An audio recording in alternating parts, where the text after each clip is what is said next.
میں ظہر سے پہلے، جمعہ نماز سے پہلے وہ نماز آپ پڑھیں، 4 رکعت نماز، نماز رد مظالم پڑھتا ہوں یا پڑھتی ہوں۔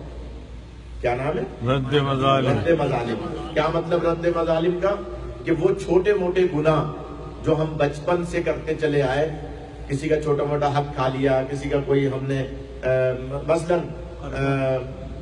باہر نکلے کسی کی چپل ہم نے استعمال کر لی بغیر پوچھے، سفر میں ساتھ تھے کسی کا ٹوتھ پیسٹ استعمال کر لیا، حج اور زیارات کے سفر میں اکثر ایسا ہوتا ہے۔ ذوالقرنین بھائی خدا آپ کے کارواں کو ترقی عطا فرمائے، آپ حج زیارات کا گروپ بنا رہے ہیں، بناتے ہیں، تو جو بھی جاتے ہیں سفر میں بہت سی چیزیں ایک دوسرے کی استعمال کر لیتے ہیں۔ یہ جو باہر چپلیں اتارتے ہیں نا، ان کو دھیان سے اتارا کریں، ایک دوسرے پہ نالین نہیں رکھیں۔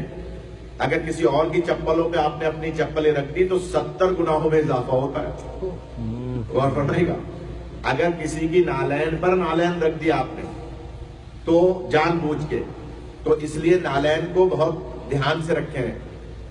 اسی طرح سے چھوٹے موٹے بہت سارے گناہ ہوتے ہیں جو ہم ان کو گناہ سمجھتے ہی نہیں ہیں۔ بہت سارے گناہ، دل توڑنے والے گناہ، چھوٹی چھوٹی باتوں پر، چھوٹے چھوٹے معاملات پر، کب گلاس اٹھاتے میں، کپ اٹھاتے میں، چائے بناتے میں، افطاری لیتے میں، افطاری نکالتے میں، اور آپ کی زندگی کے معاملات میں، گھر کے اندر خاص طور پہ میاں بیوی کے حوالے سے بہت سارے شوہر اپنی زوجوں کے دل بہت توڑتے ہیں، جاہل جاہل کہہ کے، غور فرما رہے ہیں؟ یعنی بہت ساری باتیں معصوم کی منع ہے، کبھی بھی کسی کو جاہل نہ کہیں۔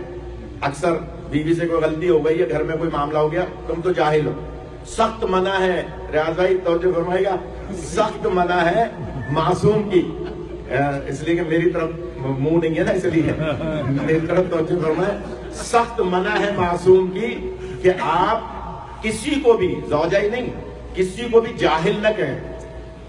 کسی سے مراد محب اہل بیت، کیوں کہ جاہل ہوتا ہی وہ ہے جسے معرفت امام نہ ہو۔ سبحان اللہ۔ یعنی جاہل کی علامتی عدم معرفت امام ہے۔ اگر تھوڑی بہت بھی امام کی معرفت ہے، جتنی بھی ہے، لیکن اس کو جاہل نہ کہیں۔ تو میں عرض کر رہا تھا، نماز پڑھیں، 4 رکعت نماز، 4 رکعت کے ساتھ، 2 رکعت کر کے نہیں، ظہر اثر کی طرح یا عشاء کی طرح 4 رکعت نماز، نماز رد مظالم پڑھتا ہوں یا پڑھتی ہوں، یعنی وہ مظالم جو ہم بچپن میں یا چاہتے ہوئے یا نہ چاہتے ہوئے، جن کا ہمیں پتہ نہیں ہے، جو ہم بھول گئے، ہمارے بزرگوں سے ہم نے کوئی بدتمیزی کر لی، کوئی ایسا مسئلہ قطع رحمی کر لی، تو یہ رمضان میں ہی ہوتی ہے، یہ نماز اس کے علاوہ نہیں ہوتی۔ اس لیے اس رمضان کو اللہ کی بہت بڑی نعمت سمجھے۔ تو 4 رکعت نماز میں پہلی رکعت میں سورہ الحمد کے بعد 25 مرتبہ سورہ اخلاص، قل هو اللہ احد، اور پھر 50 مرتبہ دوسری رکعت میں الحمد کے بعد، تیسری رکعت میں بھی الحمد، اور 75 مرتبہ سورہ اخلاص، چوتھی رکعت میں بھی سورہ الحمد، اور 100 مرتبہ سورہ اخلاص۔ یہ 4 رکعتی نماز عشاء کی طرح ہے، یا آپ ظہر اثر کی طرح پڑھیں۔ اور یہ جمعے کی نماز کے بعد بھی پڑھ سکتے ہیں؟ نہیں، جمعے سے پہلے پہلے تو مراد ہے کہ فجر کے بعد پڑھ لیں؟ فجر کے بعد، دن نکلنے کے بعد، دن نکلنے کے بعد، اور ظہر کی یعنی جمعے کی نماز سے پہلے۔ ہاں، یہ ایک 4 رکعتی نماز ہے جو صرف رمضان میں کسی بھی جمعے کو پڑھی جاتی ہے۔ زیادہ تاکید اس کی جمعۃ الوداع کی ہے، لیکن جمعے کے دن سورج نکلنے کے بعد اور ظہر کے وقت، جسے نصف النہار کہتے ہیں، یعنی جسے ہم کہتے ہیں زوال کا وقت، زوال کے وقت سے پہلے 4 رکعتی نماز عشاء کی طرح، یعنی 2 کر کے نہیں، 4 رکعت۔ پہلی رکعت میں سورہ الحمد کے بعد بالجہر، یعنی زور سے پڑھنی ہے، جیسے آپ عشاء کی پڑھتے ہیں یا فجر کی پڑھتے ہیں، اس طرح سے، یا مغرب کی پڑھتے ہیں، بالجہر سورہ الحمد کے بعد 25 مرتبہ پہلی رکعت میں سورہ اخلاص، یعنی جسے سورہ توحید بھی کہتے ہیں۔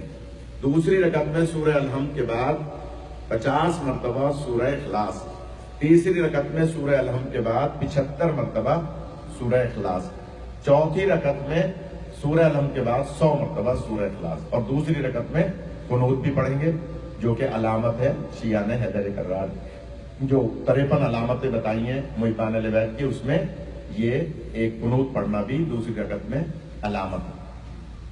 ہر رکعت میں الحمدللہ الحمد ضروری ہے، پوری الحمد، تیسری اور چوتھی میں تیسری چوتھی میں بھی، اور وہ تسبیحات اربع نہیں، سورہ الحمد یا جو ہم پڑھتے ہیں تیسری چوتھی رکعت میں اکثر سبحان اللہ والحمدللہ ولا الہ الا اللہ واللہ اکبر نہیں، سورہ الحمد چاروں رکعت میں سورہ الحمد 25 50 75 اور 100 مرتبہ سورہ اخلاص. جی مولانا صاحب اگر شوہر ہے بیوی کا دل دکھایا بہت کچھ بول دیا تو اس کو معافی مانگ لینا چاہیے. بالکل مانگنا چاہیے. وہ آپ بولو سبھی لوگ سب سنے. ہاں ماشاءاللہ اچھی بات کر رہے سب کو بولو. ہیں. ہاں اچھی بات.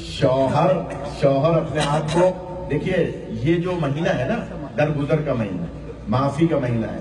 اللہ تب معاف کرے گا جب آپ بندوں کو معاف کریں گے. بے شک. اسی طرح سے مغفرت کا مہینہ ہے، رحمت کا مہینہ ہے، آخرت سنوارنے کا مہینہ ہے. تو شوہر بیوی سے اگر معافی مانگ رہا ہے تو اس میں کوئی کباہت نہیں ہے، دل بھی تو توڑ رہا ہے نا. نہیں غور فرمائے. بہت اس اچھی کے بات. آنسو بھی بہ رہے ہیں. ہاں اس کے آنسو بھی بہ رہے ہیں، تو اس کا مطلب یہ ہوا کہ دل ٹوٹا ہے. تو شیرازی صاحب بہت اچھی بات کر رہے ہیں. تو اگر کسی نے اپنی زوجہ کا دل توڑا ہے تو وہ اس سے معافی مانگے، اللہ معاف کرے گا. اور اگر زوجہ نے دل توڑا ہے شوہر کا تو وہ بھی معافی مانگے. بے شک ایسے. یہ یعنی تالی دونوں ہاتھ سے بجتی ہے نا، دونوں طرف سے ہو سکتا ہے معاملہ، لیکن زیادہ تر